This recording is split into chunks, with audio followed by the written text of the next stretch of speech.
मुंबईच्या काही बातम्या बघूयात। दादर टीटी परिसरात मॅनहोल भोवती कोणतंही बॅरिकेडिंग नाही अशी परिस्थिती होती। पादचारी आणि वाहन चालकांच्या सुरक्षेचा प्रश्न ऐरणीवर आलाय। पालिका कर्मचाऱ्यांनी एका तासानंतर मॅनहोलवरती जाळी बसवली। ही परिस्थिती दादर टीटी परिसरातली। मॅनहोल उघडं होतं, मॅनहोल भोवती कोणतंही बॅरिकेडिंग नव्हतं।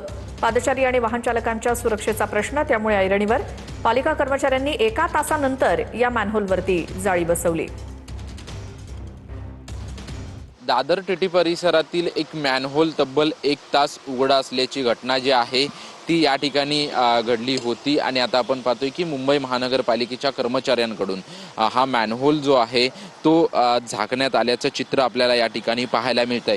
तब्बल 1 तास मुख्य रस्त्यावरील म्हणजे दादरवरून छत्रपती शिवाजी महाराज टर्मिनलच्या दिशेने जाणारा जो हा मुख्य रस्ता आहे, या मुख्य रस्त्यावर हा मॅनहोल जो आहे तो उघडा होता आणि आता तो मॅनहोल बसवण्याचं काम जे आहे ते मुंबई महानगरपालिकेच्या SWP डिपार्टमेंटकडून जे आहे ते या ठिकाणी पूर्ण करण्यात आल्याचं आपल्याला चित्र जे आहे ते पाहायला मिळते। तर त्यामुळे पुन्हा एकदा मुंबई महानगरपालिकेच्या कारभारावर जे आहे ते प्रश्नचिन्ह निर्माण होत आहे। कॅमेरामन हरी नेगीसह निवृत्ती बाबर, TV9 मराठी, मुंबई।